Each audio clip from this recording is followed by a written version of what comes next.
What's up, guys? Today we're talking about 10 items you should not sell on eBay. We talk a lot about what we love to flip and what we do flip, but today we're going to dive into what doesn't work so well on eBay. That's right. We're Rob and Melissa with Flea Market Flipper. We have been doing this for over 20 years, so we have a lot of valuable information to be able to give to you guys about what works and what doesn't work. So let's dive in. The 10 Yeah. items. So the first one is car seats. Car seats. You want to be very careful with car seats. We prefer not to sell them. They can have recalls. They can be out of date. So, like I said, the best thing to do with car seats is just don't do it. Don't sell them on eBay. You don't know if they've been in an accident, and a lot of thrift stores don't even take used car seats either. There are programs that you can donate them back and then get like money to get a new car seat. So that's one thing that we just don't mess with anymore. Yep. Because you can find them pretty cheap, but you don't know the safety on them, and it's not worth it to try to resell them. Safety first. Yeah, so stay away from the car seats. We love baby items, so like strollers and a lot of other baby items, but car seats are something that we stay away from. That's right. And which brings to the next one is recalled items. Recalled items. You want to make sure, definitely in the baby industry as well,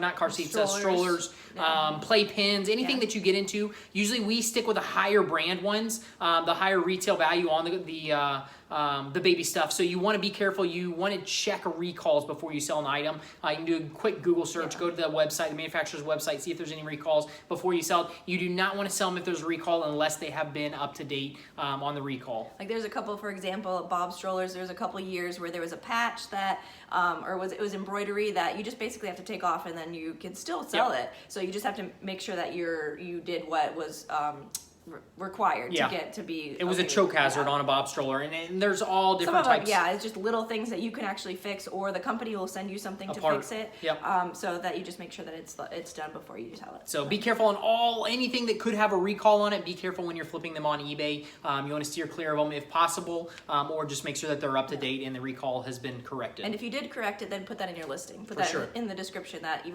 it's been taken care of. Yep, because eBay might pull it if they don't see that in the description. They might pull it off and say there was a recall on this. You can't sell it.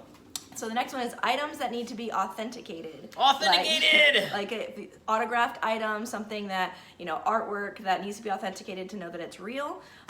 We don't really mess with those because, if you have a way to get it authenticated cheap, then for sure do it. Yeah. But just remember, if you have to back it, you have to be able to prove that you did it right. Even handbags. You get some higher end handbags that are fakes. You want to make sure they're authenticated, or you find out for sure that it isn't a legit. And it's different if you know somebody who actually bought it, spent the money on it, and you're selling it for them, or they give it to you. That's different than getting something from a thrift store. Not really knowing where it came from, you have to make sure that you can authenticate it before you sell it, and you're going to be able to back that up when the buyer gets it. Yeah, that was the next one, is counterfeit handbags and shoes and that kind of thing. And you don't really want to sell those, especially if you're trying to sell them as real. Yeah, for sure.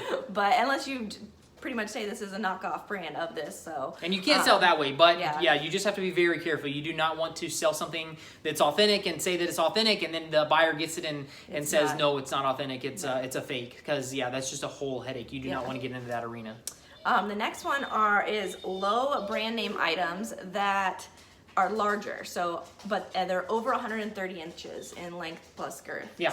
But they're lower brand names. So we'll have to explain this one. Yeah, this gets into shipping, guys. And shipping, you can ship over 130 inches. And how you figure this out is double add both small numbers in your box when you're trying to figure out the shipping. Add both smaller numbers and then add them together, multiply by 2, and then add the third number to it. If that's over 130 inches, you're not going to be able to get a good rate on shipping. So you don't want to mess with it.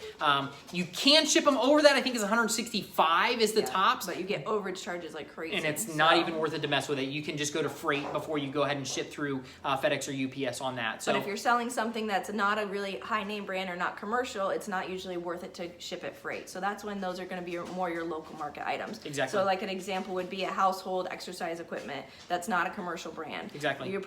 It's bigger. It's probably going to require freight.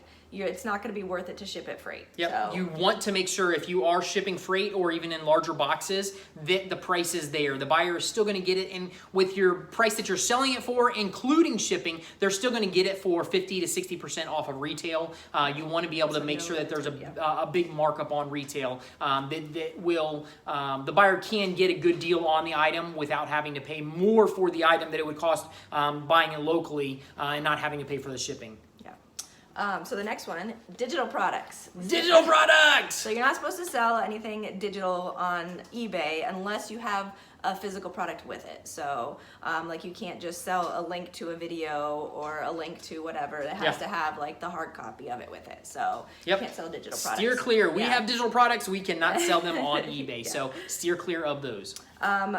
Next one, medical equipment that requires a prescription. This is very sad. We have made a ton of money in the past on medical equipment because you can get it for reasonable prices and still sell it. Usually the retail on medical equipment is way up there, and you can get it for very reasonable, and then you can sell it still for 50% of retail and make some great money. We've made great money in the past. eBay has really cracked down within the last couple years on medical equipment. Anything that requires a prescription, eBay does not want you selling it on the platform, so steer clear of it, no matter how good of a deal you can get. Even a lot of the other platforms now, Facebook Marketplace, they're going to pull those listings off, so the best thing is to steer clear of those items that require a prescription. Yeah. And if your account will get flagged, and if you get flagged once, I mean, you could sell it and then get flagged, but then if you do it again, they're gonna freeze your account for a while. So many times. If you get caught too many times, they will freeze the account. It's not worth it anymore. No. The next one, pets or animals, like anything live you cannot sell on eBay, or you should not sell on eBay. You can actually sell some little things like bait, like crickets and that kind of thing for some animals, but you can't sell any kind of like household pets or that kind of thing, or exotic animals or anything. Steer clear of that. Just steer clear of animals. Stay away from the live animals, guys. And last two, so we have dollar store items was number 9. Okay.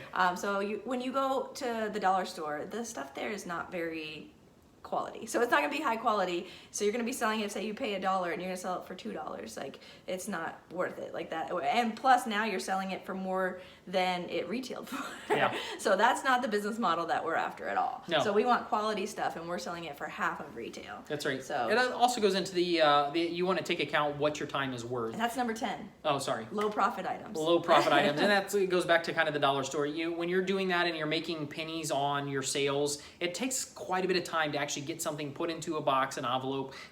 Takes the time to create the packaging label, do all that kind of stuff. It takes a lot of time to do that. You don't want to be doing that for pennies. You're making pennies an hour on that kind of stuff versus stuff that has a higher retail that you can sell and make good profit on, and you're still giving the buyer a good deal on the item. Yeah, you don't have to make hundreds of dollars, but make sure that your time is worth more than $1. So people have asked us before.